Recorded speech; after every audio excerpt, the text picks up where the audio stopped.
informarles, el día de hoy vamos a darle continuidad a el plan para combatir el robo de combustibles y seguir buscando la normalidad en el abasto de gasolinas, de diésel. Estamos avanzando, pero todavía tenemos que continuar con este plan. Yo espero que pronto lo resolvamos. Vamos ya en camino hacia la normalidad en el abasto de combustible. Es un asunto complicado,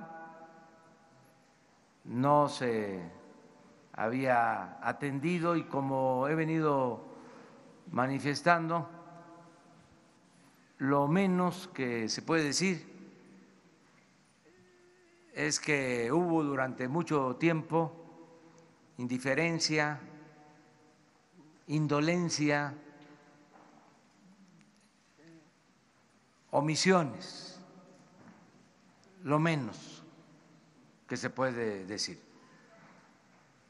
Ayer les mostrábamos de cómo estamos vigilando todos los ductos en el país, cómo estamos controlando el robo y garantizando el abasto, terminando con el mercado negro, que es lo que los tiene muy desesperados, pero hay resistencias. Ayer veíamos unas imágenes sobre cómo un avión del ejército detecta a un grupo que está extrayendo combustible o pretende sacar combustible del ducto Tuxpan-Azcapotzalco, que es importantísimo. Se evita el que nos dañen ese ducto que, como lo va a mencionar el ingeniero Juan Francisco Barrera de Pemex, se ha mantenido ese ducto con actividad en los últimos días, acostado, pero es el ducto posiblemente más importante porque se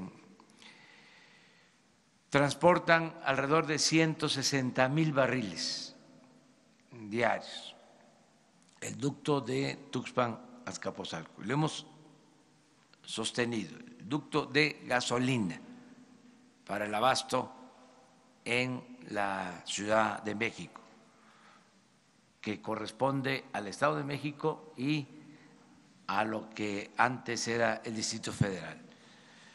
Entonces ya llevamos algunos días que hemos podido mantener en actividad este ducto por la vigilancia, lo que vimos ayer. Sin embargo, hay otros ductos en donde seguimos teniendo problemas y se siguen detectando tomas clandestinas. Les hablaba yo ayer también, y lo hice desde los primeros días, de que se permitió la invasión del derecho de vía de los ductos y hay construcciones hechas ex profeso arriba de los ductos, bodegas, y se encuentran tomas clandestinas en las bodegas que están arriba de los ductos del derecho de vía federal. Eso se constata en lo que van a ver el día de hoy. Anoche nos reportaron tomas clandestinas en un ducto de Tula Azcapotzalco de diésel. Entonces, le voy a dejar la palabra al ingeniero para que les hable de las dos cosas. Primero, de cómo se ha comportado el ducto mayor, el de Tuxpan Azcapotzalco, y luego de esto en particular, si les parece.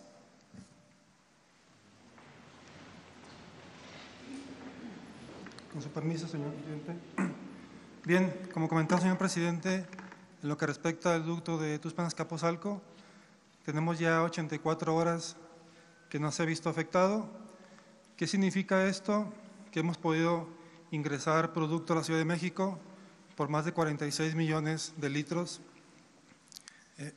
En este ducto, como ya comentaba el señor presidente, opera a 160,000 barriles por día, que significa casi 25 millones de litros diarios a la Ciudad de México para cumplir lo que es la demanda. Para Petróleos Mexicanos es muy importante salvaguardar la integridad de la comunidad y es por ello que nos hemos dado la tarea de instalar un sistema de monitoreo con la finalidad, de poder detectar en forma oportuna alguna pérdida de contención que ocasione algún accidente a la comunidad. El ducto Tula Azcapotzalco, la mayor parte pasa por lo que es por zona urbana, entonces para nosotros es muy importante poder detectar en forma oportuna algún derrame para poder actuar en tiempo y forma, y también la versatilidad de este sistema que nos da en forma oportuna lo que son las aperturas por alguna sustracción ilícita.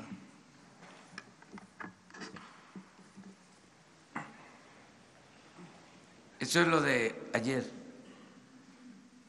La línea roja es el ducto.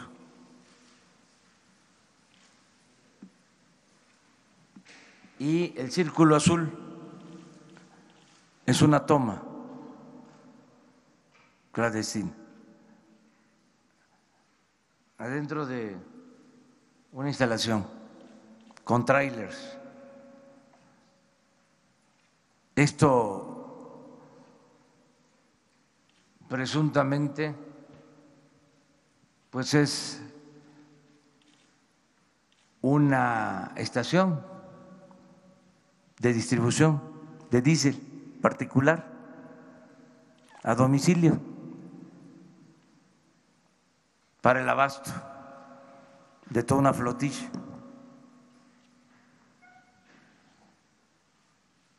De transportes de carga.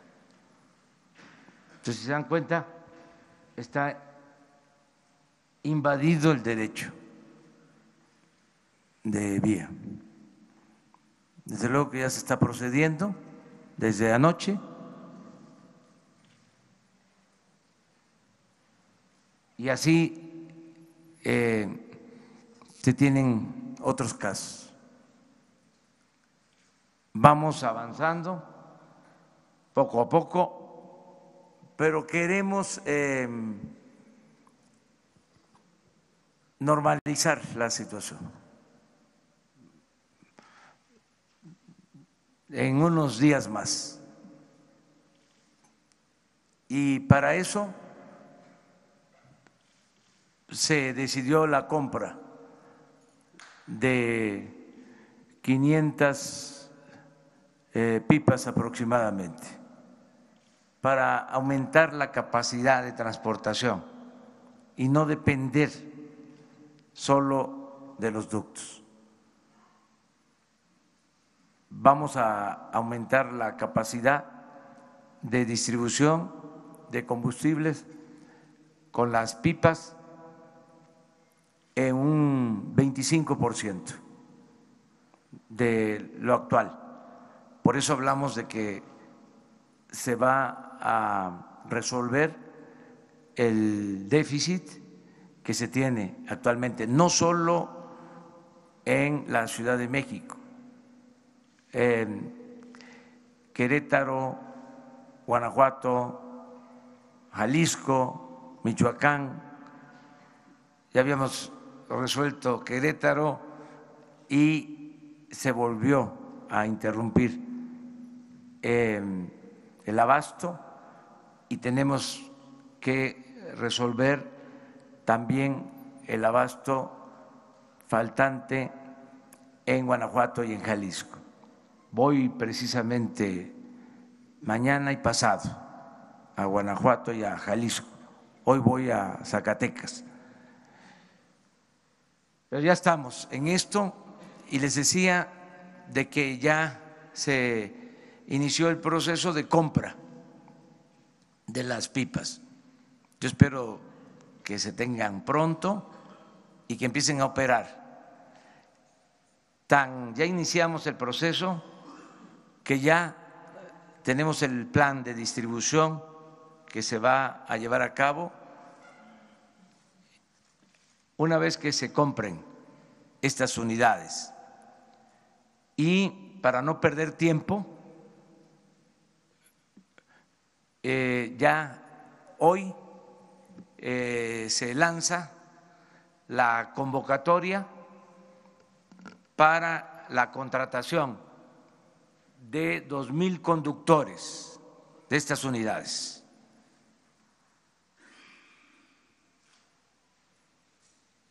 Vamos a escuchar a la secretaria del Trabajo sobre esta convocatoria a conductores de pipas, conductores de estas unidades, que les explique cuál es el plan que se tiene.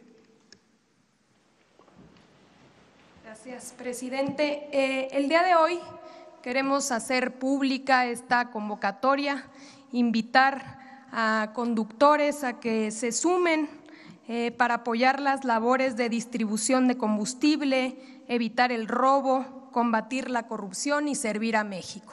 Estamos por reclutar a 2,000 conductores.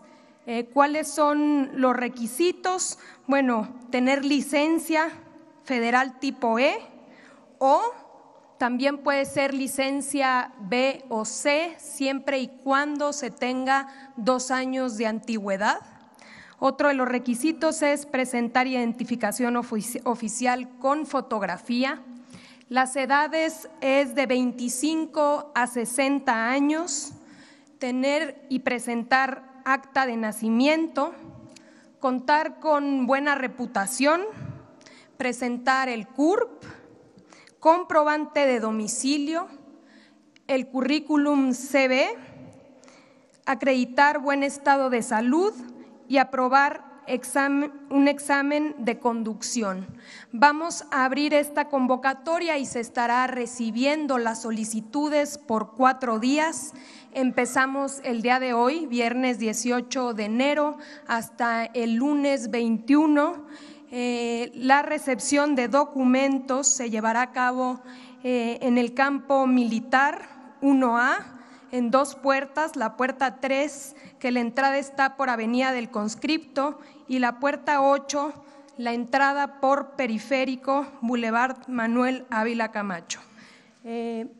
Les estamos invitando a todos los conductores alrededor del país para que puedan participar en esta convocatoria, nos ayuden y a cambio, digamos, pues van a ayudar en este combate al robo de combustible. Va a haber un sueldo atractivo, seguridad social y obviamente el respeto a las prestaciones de ley. Tenemos aquí en la convocatoria números telefónicos por cualquier duda, que es el 55 55 57 95 80, 55 53 95 45 96 y el 01 800 444 8588.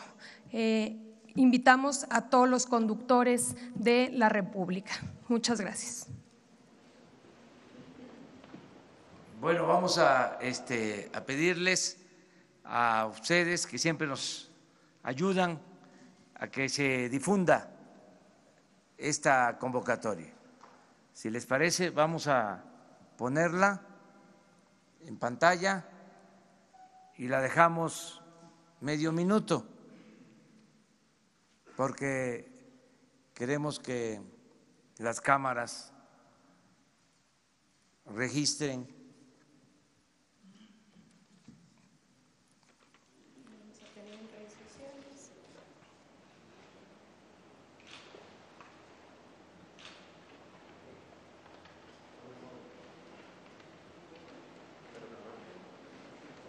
Faltan 10 segundos.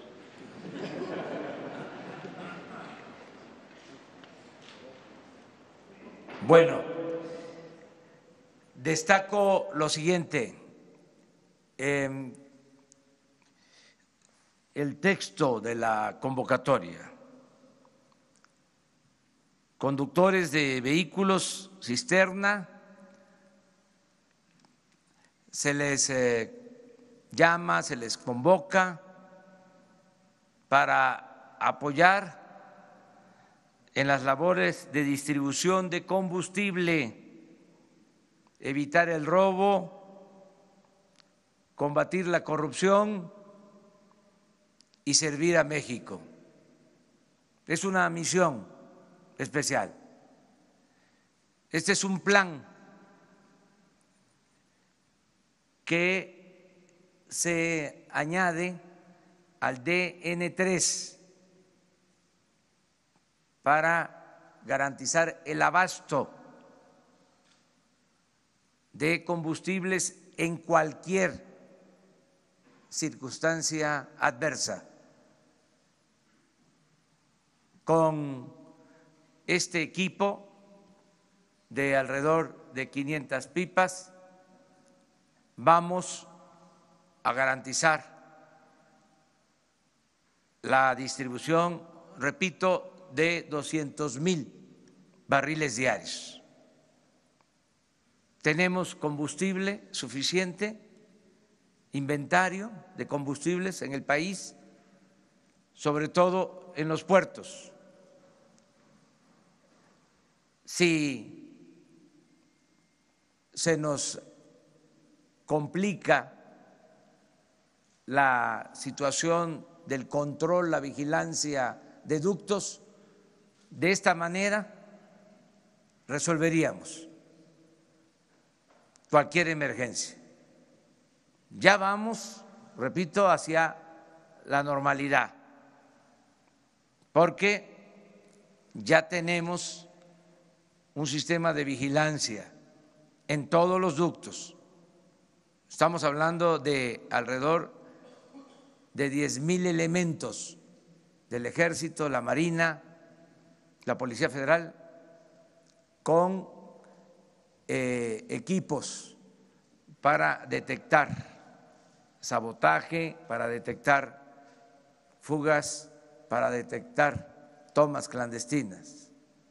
Eso va a continuar, esa es la base. No vamos a dejar la vigilancia, va a continuar la vigilancia, incluso se va a ir mejorando, perfeccionando. Y en paralelo vamos a contar con este sistema de distribución, este plan DN3 especial para garantizar el abasto de combustible. Los operadores que participen van a recibir sueldos justos, sus prestaciones sociales, como lo establece la ley, y van a contar también con la protección de los cuerpos de seguridad del Estado, porque todo esto se va a manejar de manera coordinada con la vigilancia. Van a ser convoys organizados con vigilancia para evitar el robo al autotransporte en carreteras.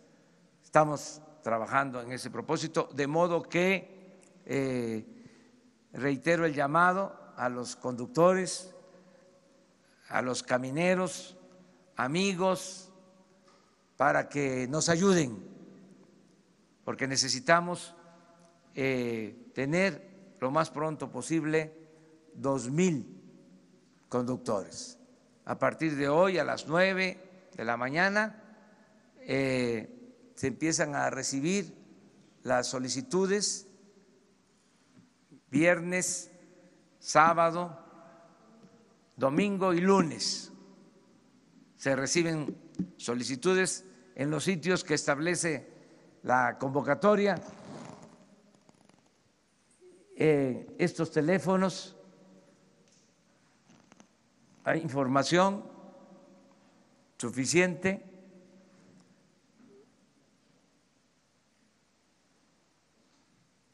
Y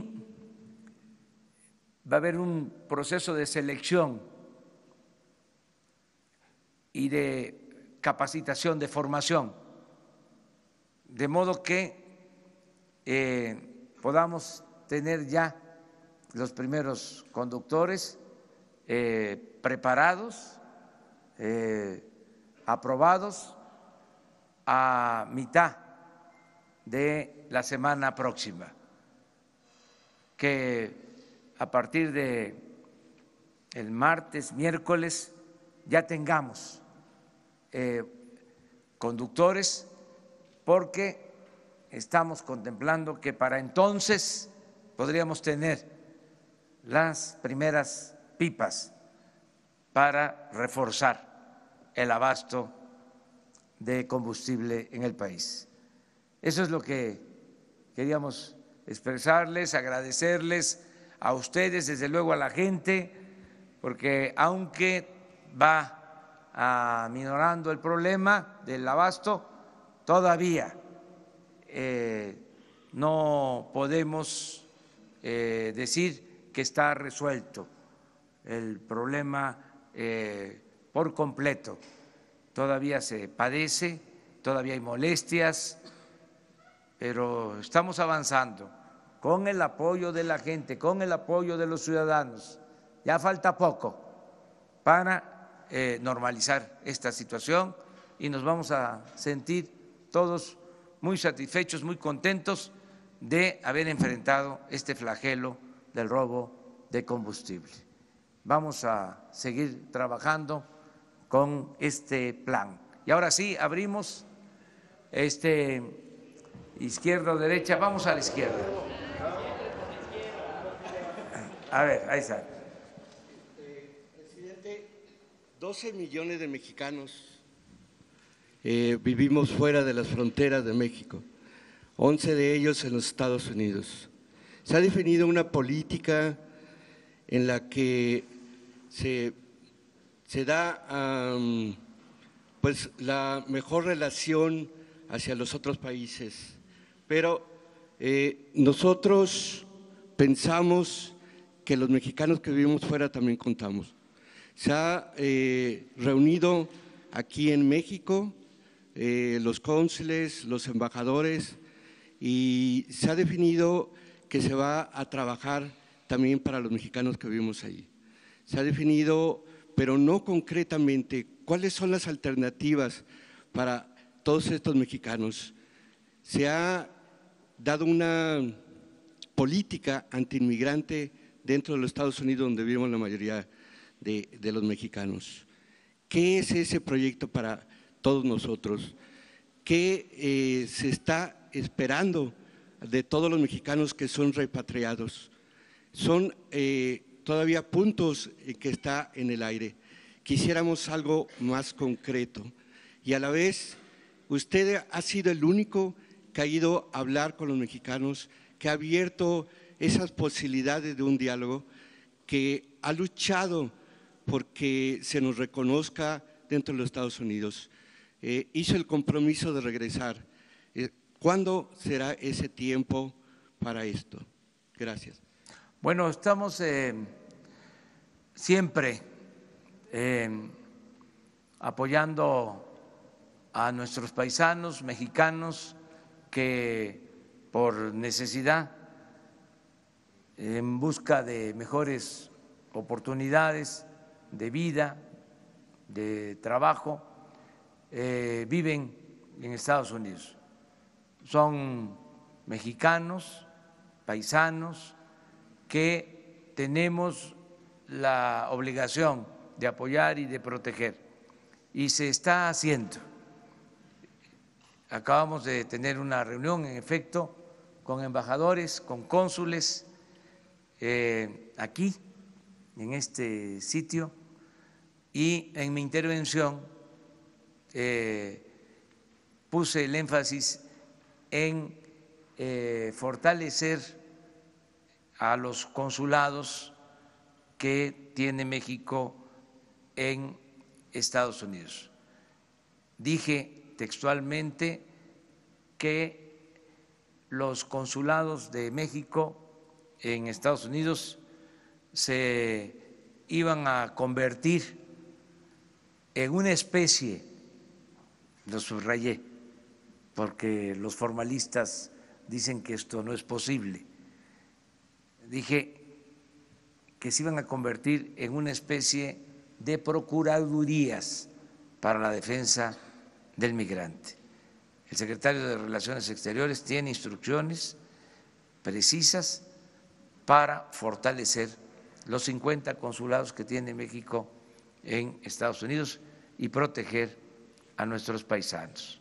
Estamos en eso, atendiendo todo el tema migratorio con la premisa, con el criterio de que lo mejor entre los dos pueblos, entre las dos naciones, los dos gobiernos, es la cooperación para el desarrollo, el respeto mutuo y que podamos mantener una relación de amistad entre el gobierno de Estados Unidos y el gobierno de México. Y en eso estamos, nuestros diplomáticos están trabajando en ese propósito y también toda la política migratoria de México va orientada a la defensa de los derechos humanos, no solo de mexicanos, sino de todos los migrantes. Esa es nuestra postura.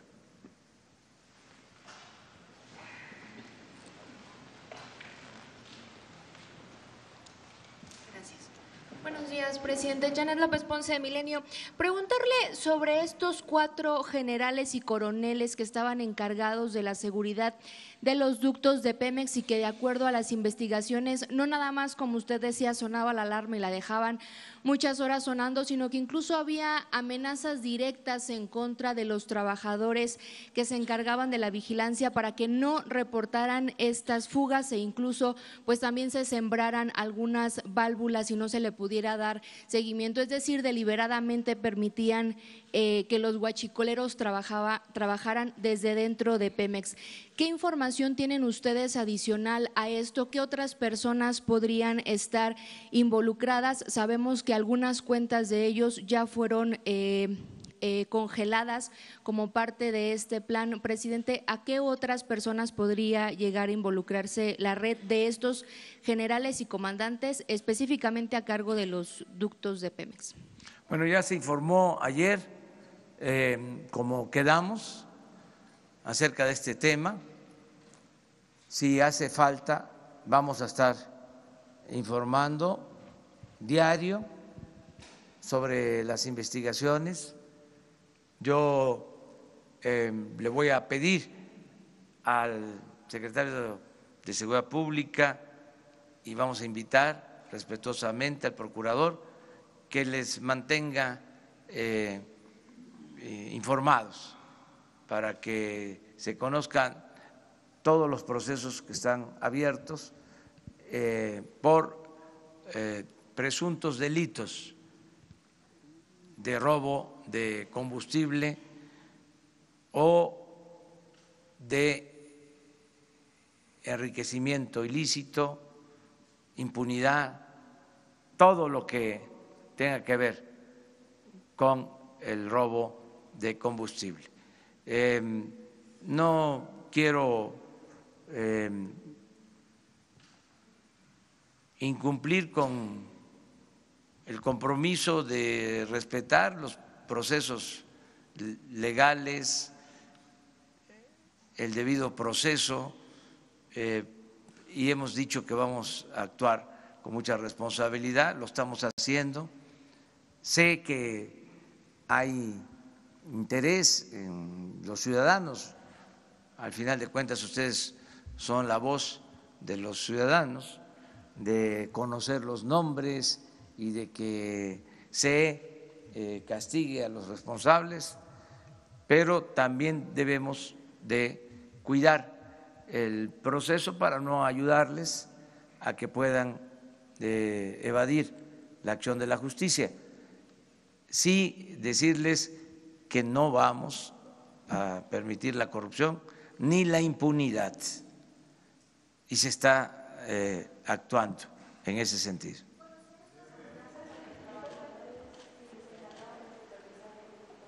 No, pero hay otras pruebas, eso sí. Lo que les decía, cuando menos que se tenía la información sobre el robo y no se actuaba, y otro tipo de elementos, pero eso corresponde a los procesos judiciales. A ver, así, así. Ándale. Federico Lamont, de ABC Radio. Sí. Con relación a la declaración de la colega García que los carteles o los huachicoleros tienen un atlas de riesgo donde pasan los ductos, ¿qué tan vulnerables son los ductos para un atentado por parte del poder huachicol? Ese es un tema. Y si ya no se va a subrogar a particulares el tema de las pipas, porque antes exgobernadores mexiquenses hacían alarde del uso de la subrogación de ese servicio. Y con relación a la terna que le envió el Senado, los 10 nombres, y si usted ya le regresó al Senado para el fiscal de la Nación. Gracias, señor presidente. Muy bien, pues estamos enfrentando sabotajes. Yo hago un llamado a todo el pueblo de México para que mantengamos la paz, que optemos siempre por la no violencia, que no haya enfrentamientos. Hay ahora un gobierno nuevo que está garantizando el desterrar la corrupción, la impunidad, que tiene como premisa fundamental la honestidad como forma de vida, la honestidad como forma de gobierno. Entonces, hay opciones, no hay mal ejemplo del gobierno, de los servidores públicos, y hay oportunidades de trabajo lícito. Nada más en este caso, 2,000 nuevos empleos para operadores, pero todos los jóvenes de México van a ser contratados como aprendices, más de 10 millones de becas para estudiantes de familias de escasos recursos económicos. En fin, son otras circunstancias. Entonces, pedirle a todo el pueblo, además hay mucha conciencia y mucha participación ciudadana, la gente se está portando muy bien, pero pedirles a todos, hasta a los traviesos, que se actúe con responsabilidad, que piensen en sus familiares, que piensen en ellos mismos, que piensen en el prójimo, que piensen en su país, en México, y que todos aportarnos bien, que no se dañe a nadie. La felicidad no es acumular bienes materiales, tener dinero. La felicidad es estar bien con uno mismo, estar bien con nuestra conciencia, estar bien con el prójimo. Y solo se puede ser feliz siendo buenos. Si somos buenos, vamos a ser felices. Y hay que fortalecer nuestros valores culturales, morales, espirituales. Entonces yo espero que se vaya serenando el país con la participación de todas y de todos. Acerca de El fiscal. el fiscal, ya se mandó una terna, ya conocen los nombres. Van a ser los senadores los que libremente van a decidir sobre el fiscal general. Acerca de lo de las pipas, van a ser manejadas por la Secretaría de la Defensa para el plan DN3 de abasto a gasolinas y de combustibles.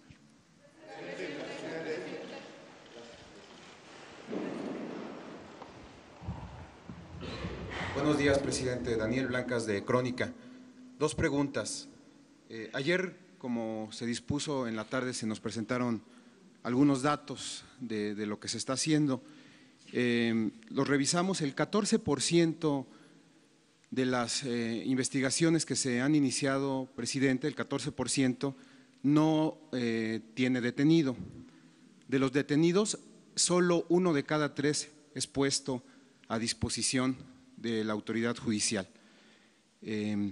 Entendemos, y lo hemos visto en los operativos que nos han mostrado los secretarios, que pues la mayoría de las personas que están ahí pues son gente del pueblo, es gente que está acarreando cubetas, que anda con las mangueras, etcétera.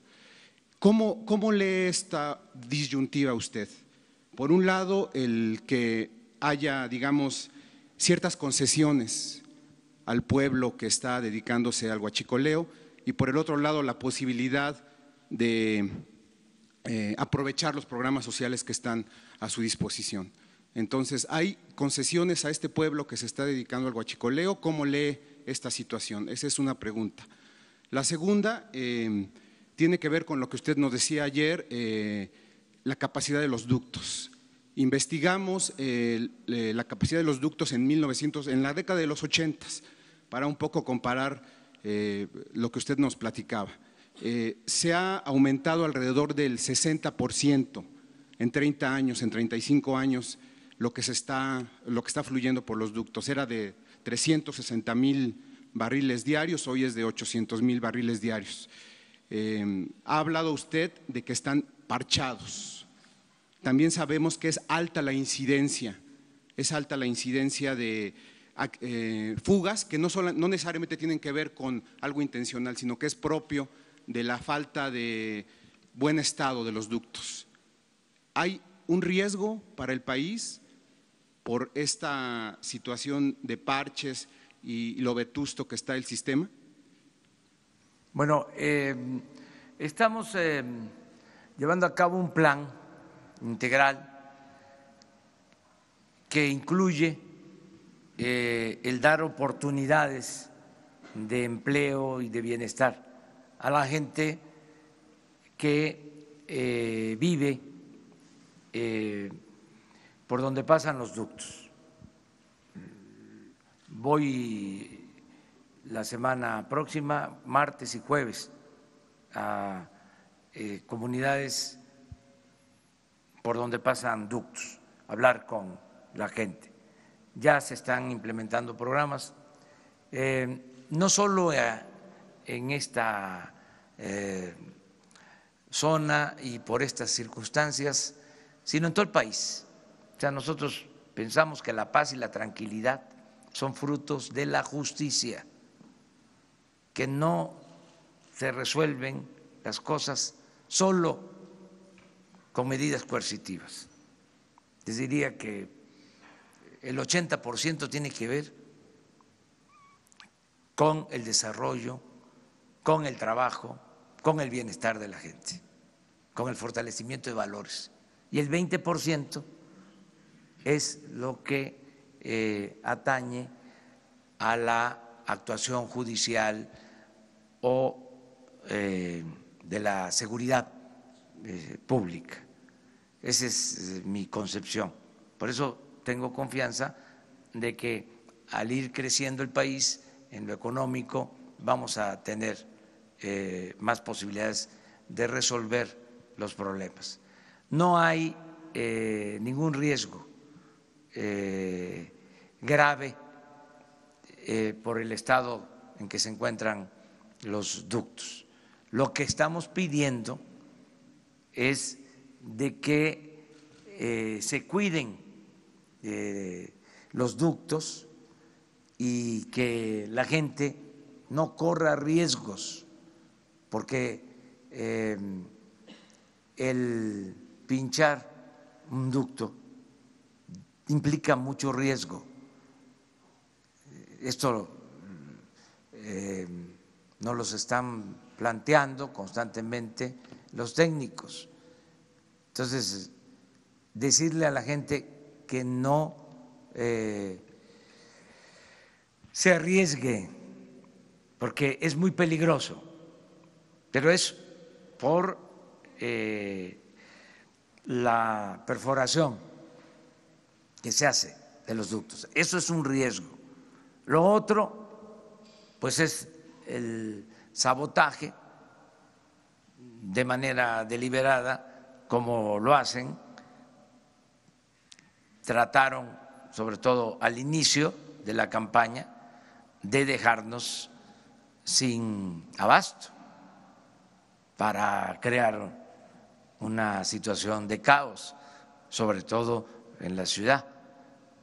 Afortunadamente se intervino rápido y la gente que nos ayudó, porque se resistió. Ahora han bajado las colas en la ciudad, aunque todavía no se resuelve el problema, pero hubieron días difíciles en la ciudad y la gente estoicamente, responsablemente aguantó. Y también los medios no cayeron en el sensacionalismo, tuvieron una actitud muy responsable. Entonces, no hay riesgos graves, es mi apreciación. Lo otro que me preguntaste es… Si al pueblo no se le manda, digamos, un mensaje, pues es un poco polémica la situación, ¿no? Sí, sobre el castigo. Sí, Sí. Me dedico al huachicoleo porque sé que no me van a perseguir, que no me van a castigar. No. O le hago caso al presidente. No, son las dos cosas. Es la aplicación de la ley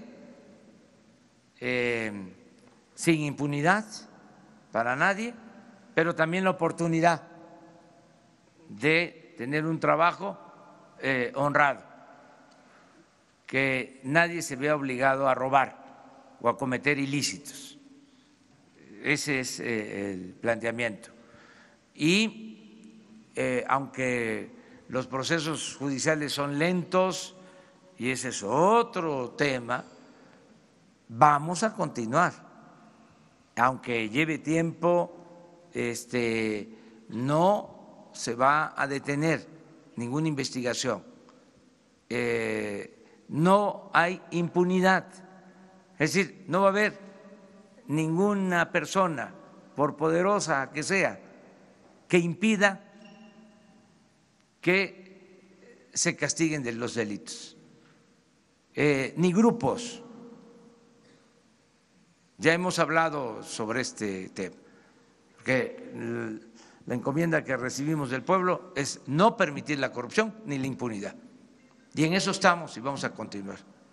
A ver, primero y luego allá, y aquí tres, ya, y nos vamos a la derecha. Buenos días, presidente. Servidor Carlos Pozos, de Líderes Mexicanos y Petróleo y Energía. Precisamente sobre estas pipas y la contratación de estos trabajadores, la contratación de estos obreros se debe porque hay desconfianza al sindicato petrolero, porque no hay confianza en sus líderes empresariales, toda vez de que pues veo que va a ser, dice usted que va a ser la Sedena.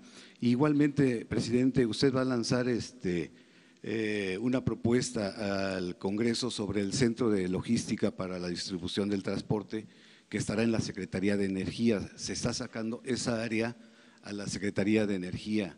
¿Se va a desmantelar o qué va a pasar con esa área, señor presidente?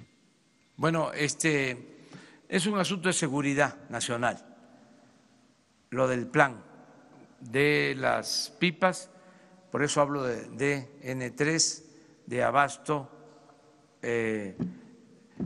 seguro de combustible. Por eso, básicamente, es que van a estar las pipas en la Sedena. Acerca de este cambio que plantea, no se ha decidido todavía, o sea, no lo hemos resuelto en definitiva, vamos a plantearlo así.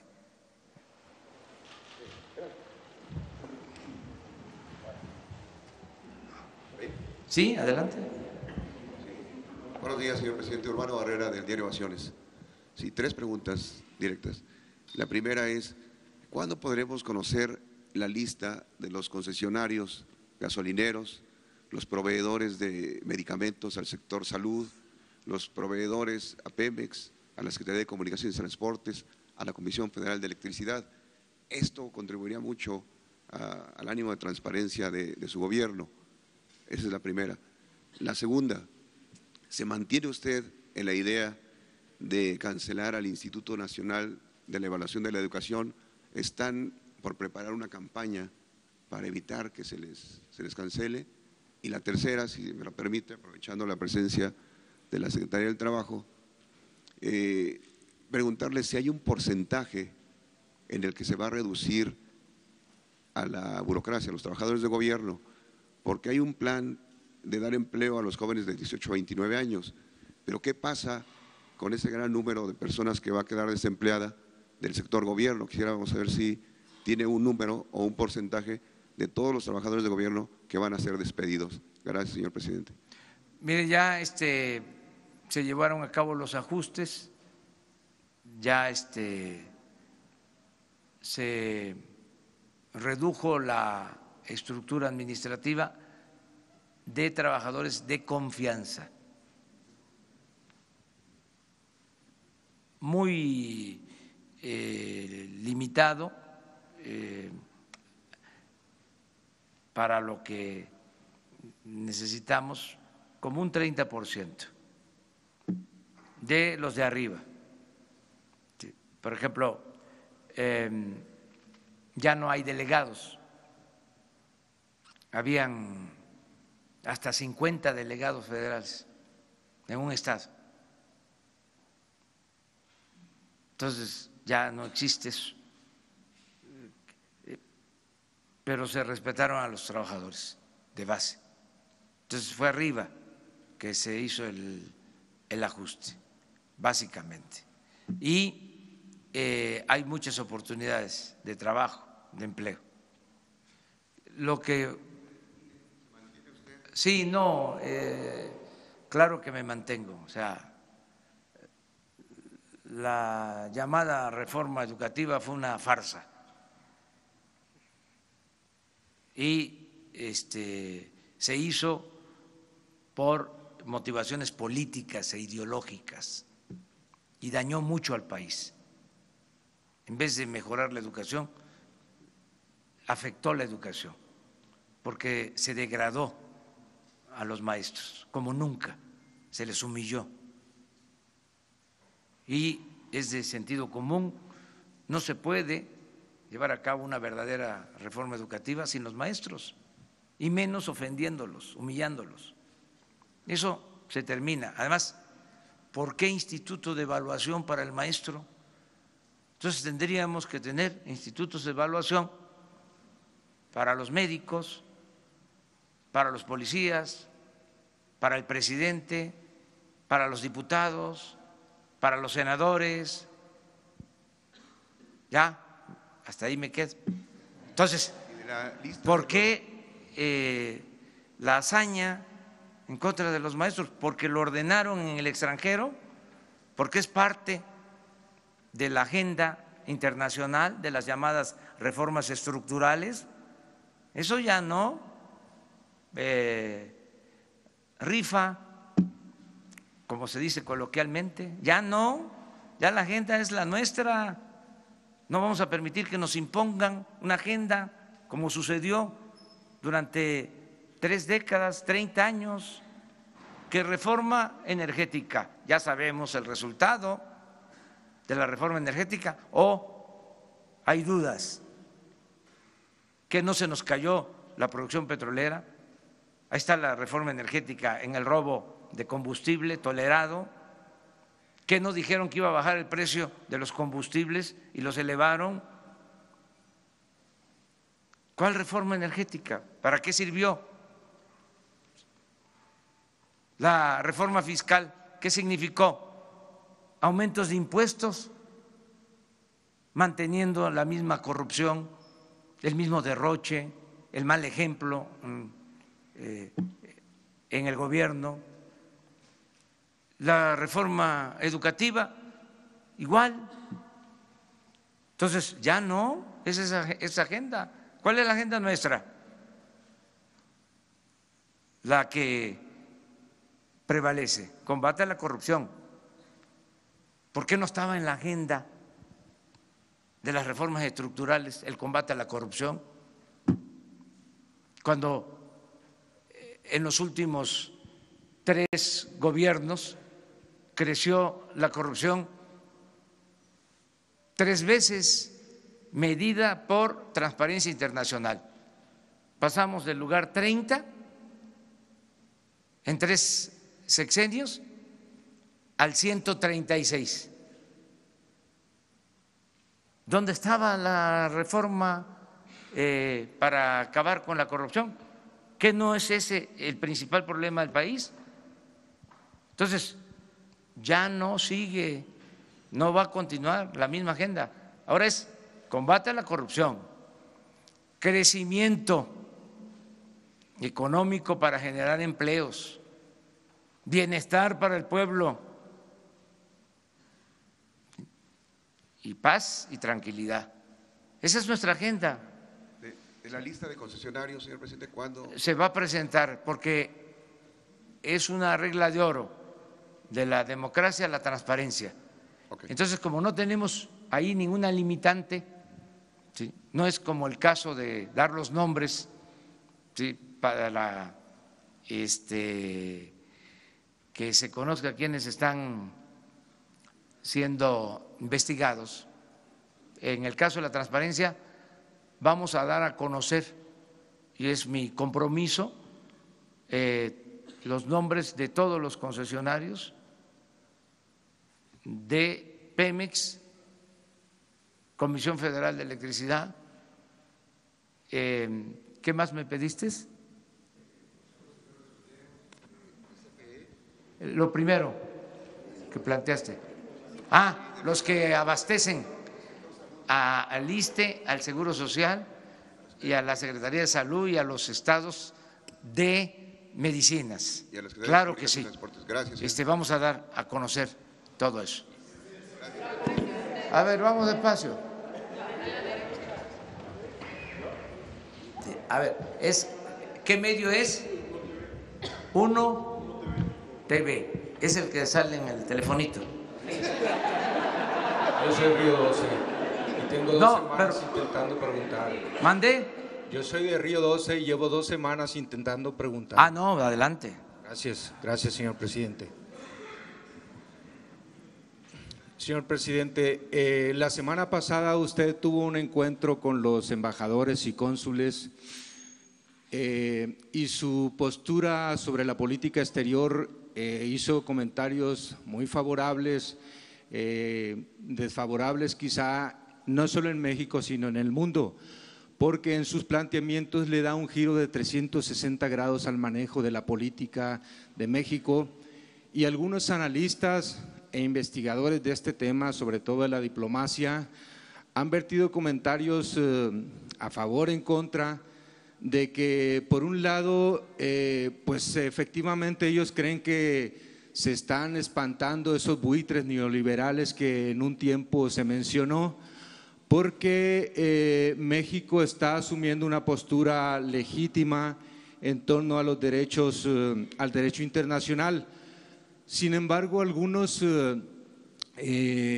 analistas, comentaristas, columnistas han dicho que su postura de defensa de los derechos de los migrantes y del país sobre la no injerencia de países extranjeros y la libre autodeterminación pudiera poner a México en una situación difícil de aislamiento porque, bueno, Estados Unidos está interesado en seguir aplicando eso que él llamó hace algunos años la doctrina Monroe, que era ejercer el control sobre los recursos naturales de los países de América.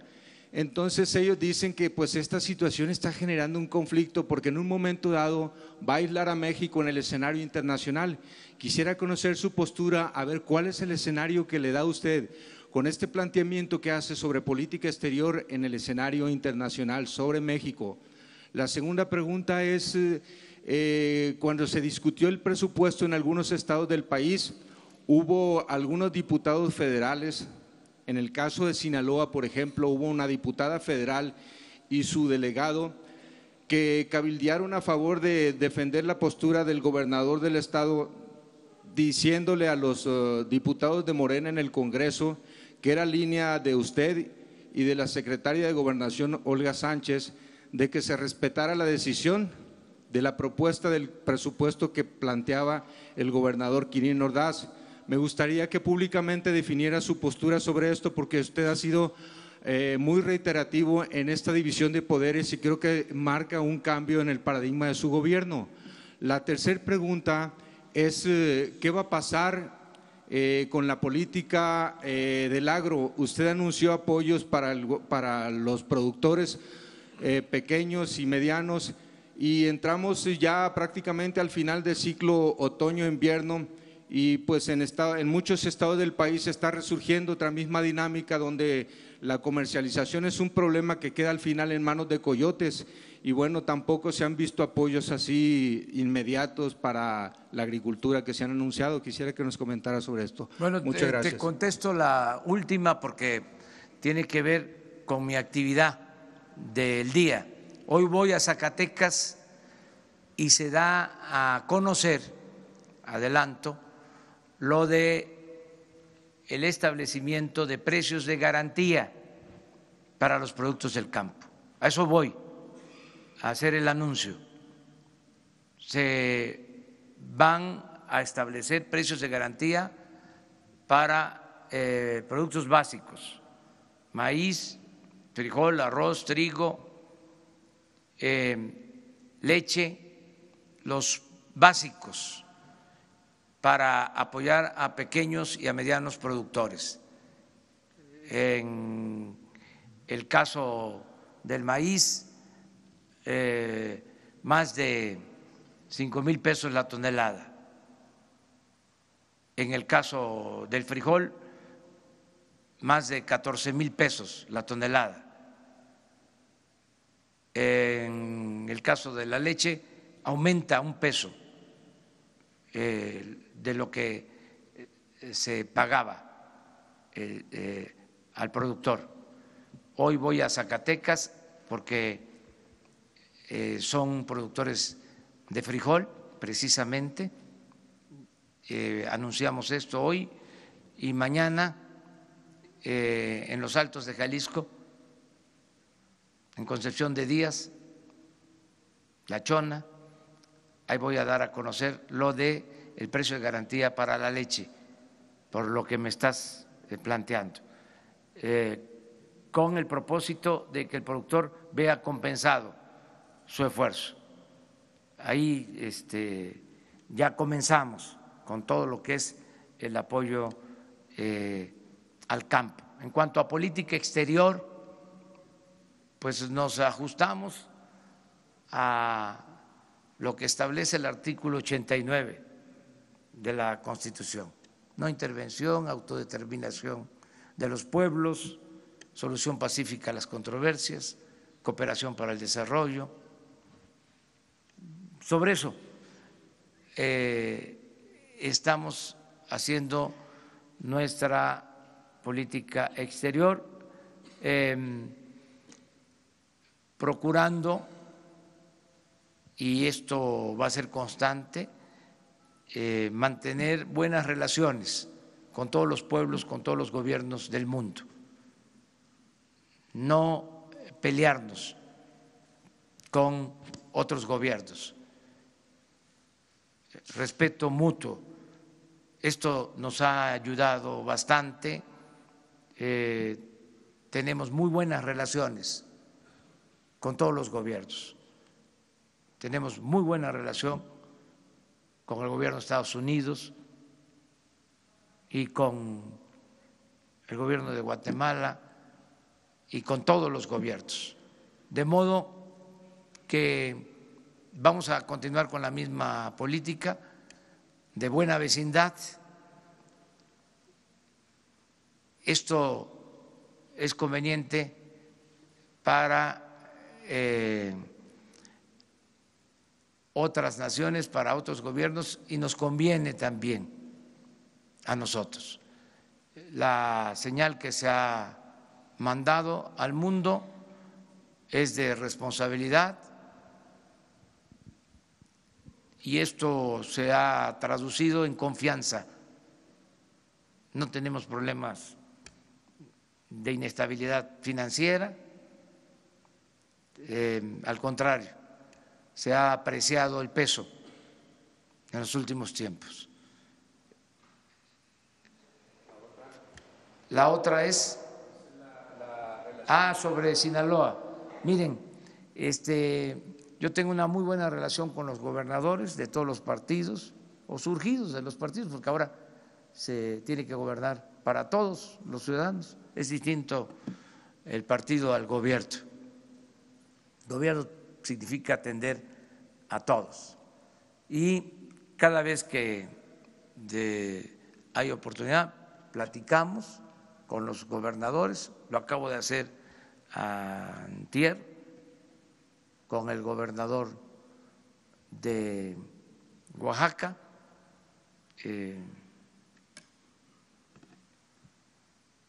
me reuní con él para tratar varios asuntos, y también hablé por teléfono con el gobernador de Sinaloa en esta semana, y acerca de los presupuestos, lo que yo estoy pidiendo a los legisladores, con todo respeto, porque se trata de un poder autónomo, independiente, es de que no haya en la autorización del presupuesto condicionamiento,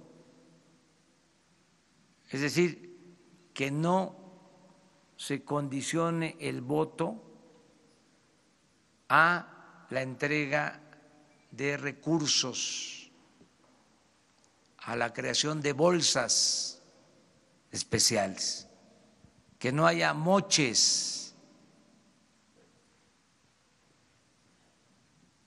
porque esa es una práctica nefasta que existía. Para obtener los votos había un acuerdo con los legisladores y llegaban al extremo de asignarles presupuesto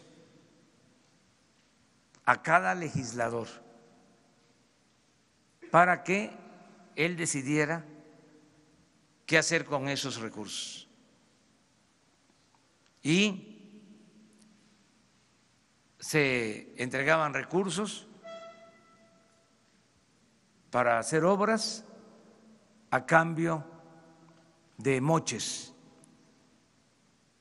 de sobornos, o a cambio de que los legisladores, que no tienen nada que ver con estas funciones, asignaran empresas contratistas para la realización de esas obras. Entonces, la recomendación en general es de que el presupuesto llegue de manera directa, que no esté sujeto a negociaciones en función del interés personal de los legisladores, que son representantes populares. Entonces, esto aplica por parejo, nada de que, a ver, sí te vamos a aprobar, pero ¿cómo nos vamos a arreglar? Eso no. Yo recuerdo que en un gobierno, no voy a mencionar cuál, porque ya no puedo decir esas cosas, tengo que autolimitarme, pero se aprobaba el presupuesto por unanimidad. Imagínense que el Ejecutivo enviaba el presupuesto y todos votaban a favor. No había voto en contra. ¿Cómo le hacían? Era un mago el secretario de Hacienda de entonces. Pues repartían a todos y así obtenían los votos. Eso ya no. Lo mismo pasa, aunque no nos corresponde a nosotros, pero yo soy el representante, el jefe del Estado mexicano, y tengo que hablar de estas cosas. Lo mismo pasa en los ayuntamientos, con los cabildos. Primero, sueldos para regidores elevadísimos. Deben estar algunos regidores todavía ganando más que lo que gana el presidente de la República. Regidores. Pero no solo eso, sino como se requiere autorizar la cuenta del presidente municipal, cada vez que se requiere de una firma, un apoyo adicional. ¿Qué sucede? Antes más, ahora menos. Espero que ya esto se acabe. Que cuando había una elección en un estado,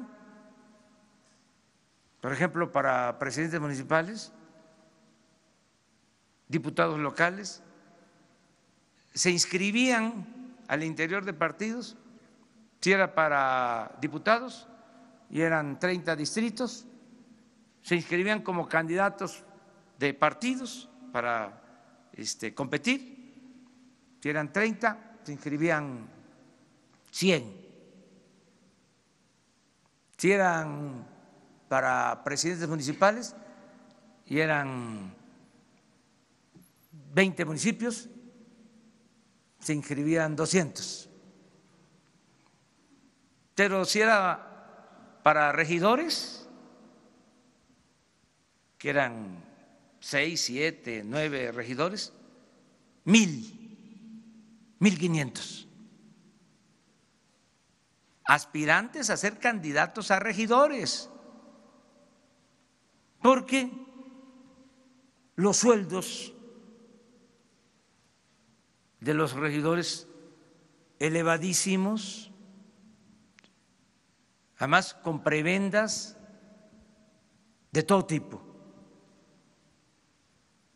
Claro que estamos empezando por limpiar de corrupción de arriba para abajo. Pero eso se tiene que ir terminando. A eso obedece mi intervención en el caso de Sinaloa.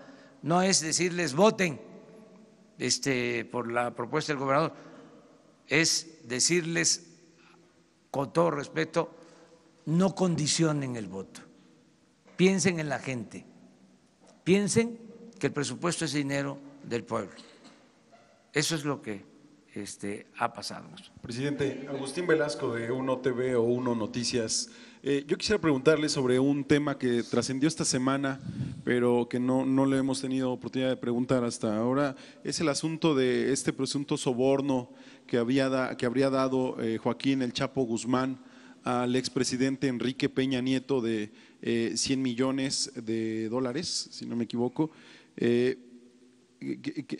información tiene su gobierno acerca de este caso?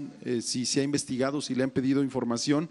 La segunda pregunta es, ¿ya se han detectado en otras ocasiones tomas clandestinas en la Ciudad de México, en ductos de Pemex ubicadas en la Ciudad de México? ¿Se han detectado este riesgo en las últimas semanas? Y finalmente, preguntarle, ayer usted hablaba acerca de este mercado negro de petróleo crudo en las plataformas petroleras, pero también en los litorales de Tabasco y Quintana Roo, Campeche.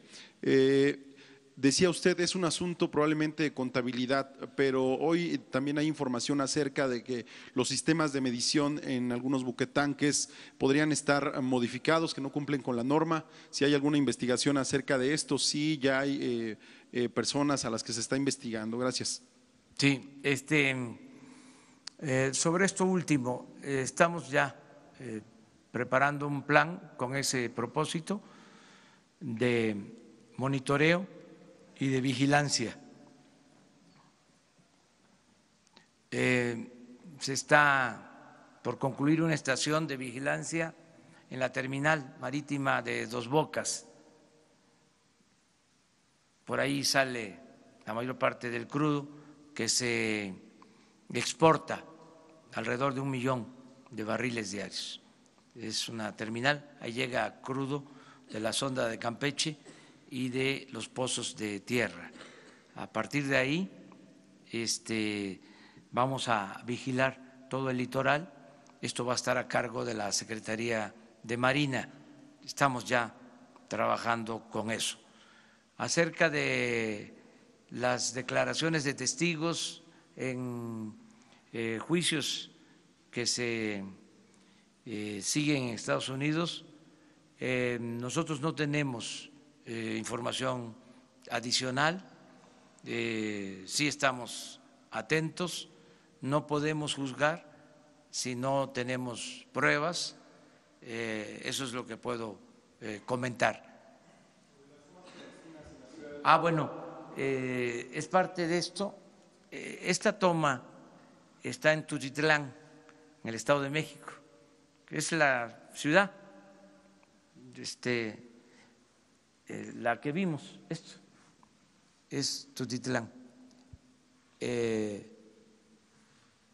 es la zona conurbada, y hemos detectado más cerca todavía de Azcapotzalco también, y estamos viendo esta situación, pero es parecido a esto. Sí. Sí, no, pues es que esto está muy cerca. Esta es la ciudad. Sí, también.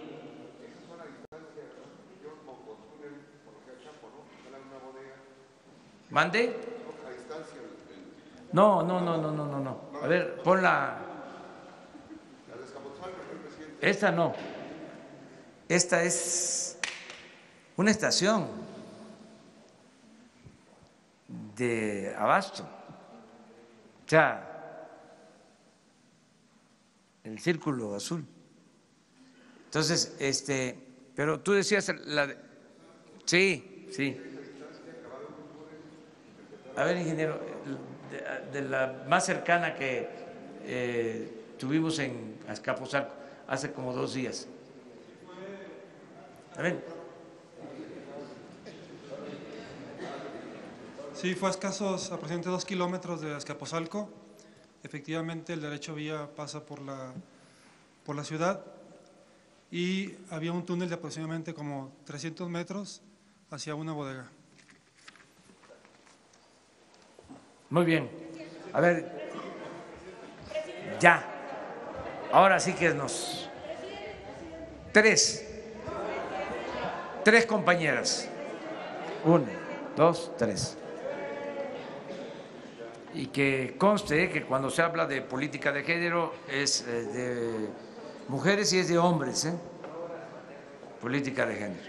Gracias. De la Agencia Informativa de Educación de México, de Televisión Educativa, Sharon Smock. Son 2 preguntas.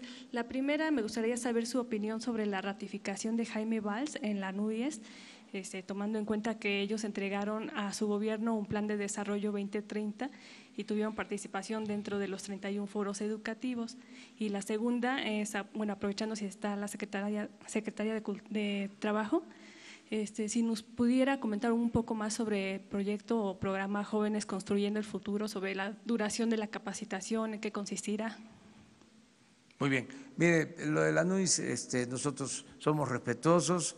Si ellos tomaron esa decisión, la respetamos. Llevamos muy buena relación con las universidades en general y con esta asociación que agrupa a las universidades. Eso es lo que puedo comentar. Y acerca de Jóvenes Construyendo el Futuro. Acerca del programa Jóvenes Construyendo el Futuro, la capacitación es por 1 año, son 3,600 pesos mensuales que se pagan de manera directa a través de una tarjeta bancaria. Esto sujeto a la capacitación, no es un recurso que se da a cambio de nada, sino es a cambio de que se incorporen a las actividades productivas, a las empresas de todos los tamaños. Seguimos en este sentido invitando tanto a los jóvenes que tienen entre 18 y 29 años, que no estudian y no trabajan, que viven alrededor del país, no importa en dónde, en lo más alejado o en las ciudades, y también a las empresas. Recordemos que la invitación es abierta para el sector privado, todo tipo de empresas, grandes, pequeñas, medianas, talleres, comercios, gente que sabe de oficios, carpinteros, arquitectos, profesionistas que puedan ser tutores y maestros de estos jóvenes. Y también parte del programa incluye seguro médico y esto incluye riesgos de trabajo. Vamos bien, estamos avanzando y como sabemos es un programa universal, pretende atender a absolutamente todos los jóvenes que no han tenido oportunidades pero que las están buscando. Compañera, quedamos, ¿no?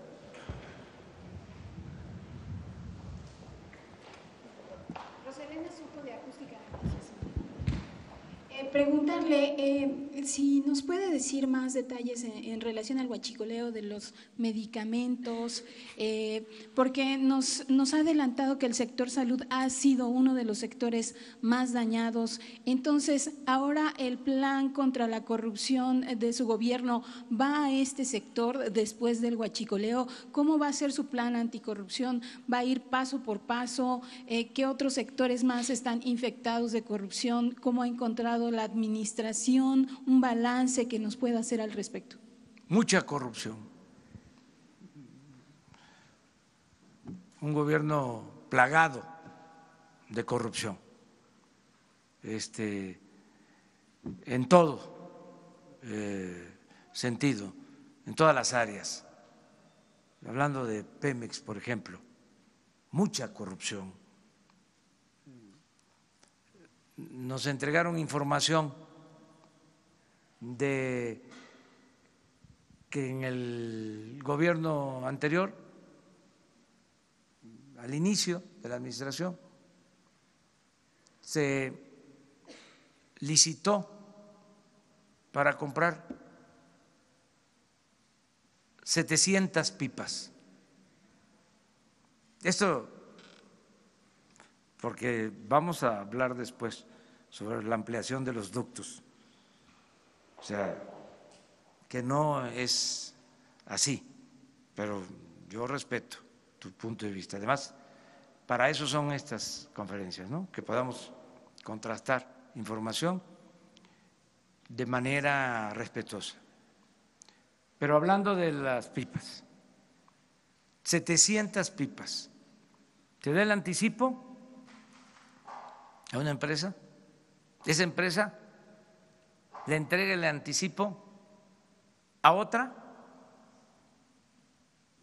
no hacen nada y no entregan las unidades.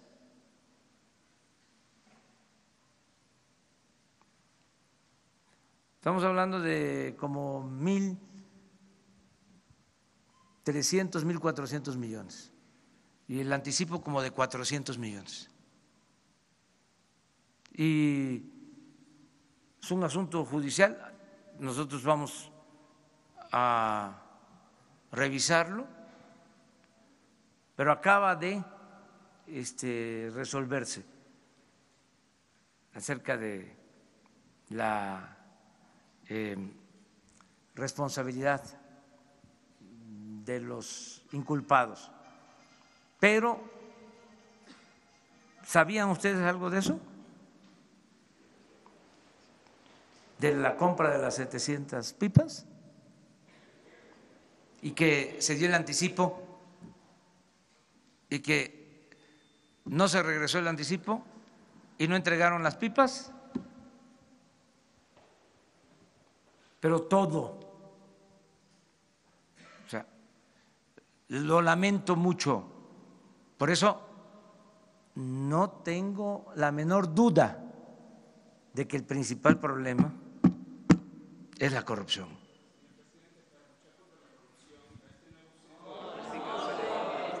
Entonces, vamos a seguir adelante, nada más que con orden, ahora sí, de uno en uno, para que no paremos la actividad del gobierno, porque nos importa mucho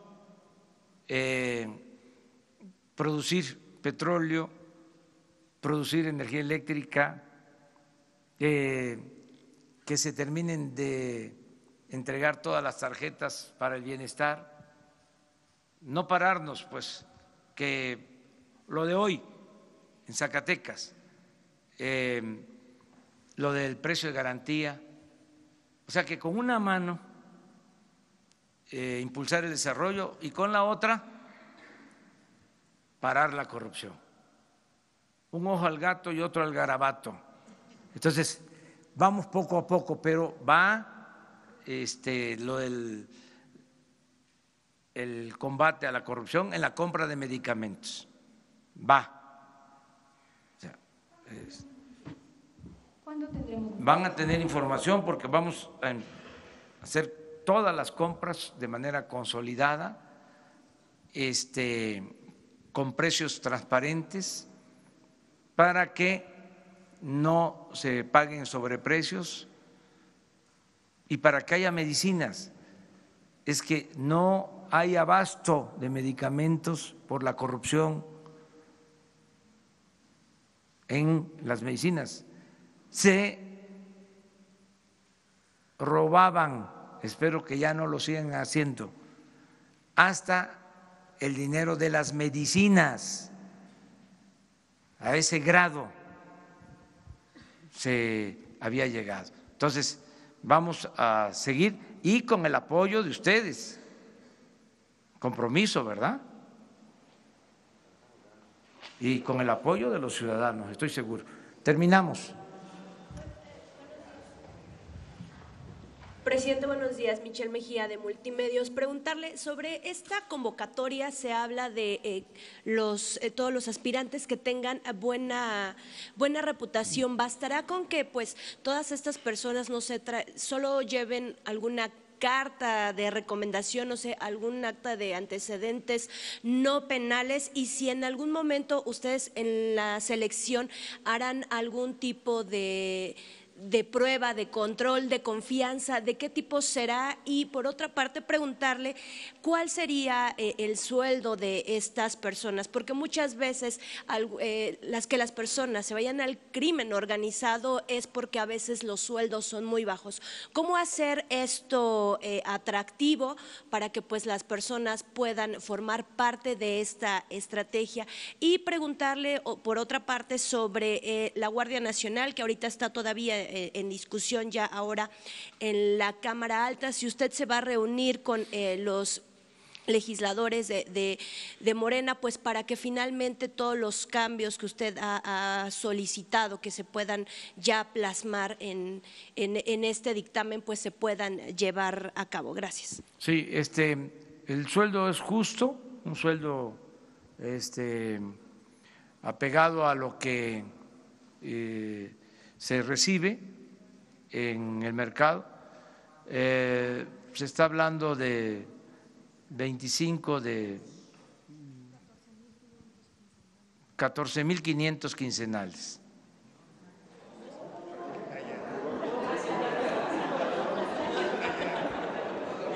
¿14,000 quincenales? Más prestaciones.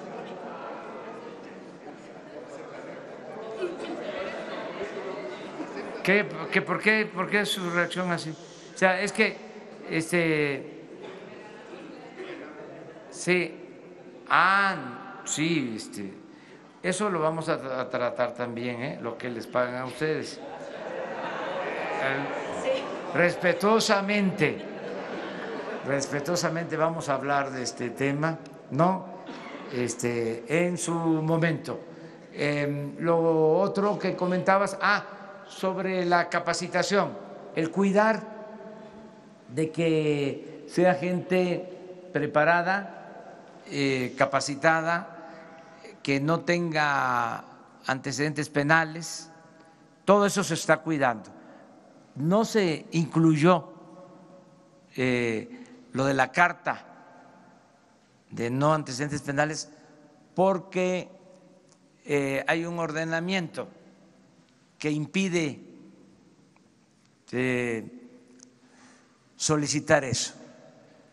Sin embargo, hay un sistema de información al que se va a consultar para conocer el buen comportamiento de los candidatos a conductores. O sea, es una capacitación técnica y también cuidar que sea gente como se planteó en los requisitos, que sea gente buena, honorable. La verdad que la mayoría de los mexicanos pasan ¿Pero aplicarán la algún prueba. tipo de examen, de control, no sé? Sí, sí. ¿De qué tipo serían? Bueno, hay un curso de 30 horas, hay exámenes de todo tipo que se van a aplicar, médico, de capacidad técnica, de manejo. Aquí me está soplando Luisa María. Bueno, nos vemos mañana. No, el lunes. Lo de la Guardia Nacional. Lo de la Guardia, ya saben ustedes cuál es mi opinión. No estamos satisfechos con lo que se aprobó porque no queremos más de lo mismo. Es mejor hablar claro. Eso es una reedición de un plan fallido.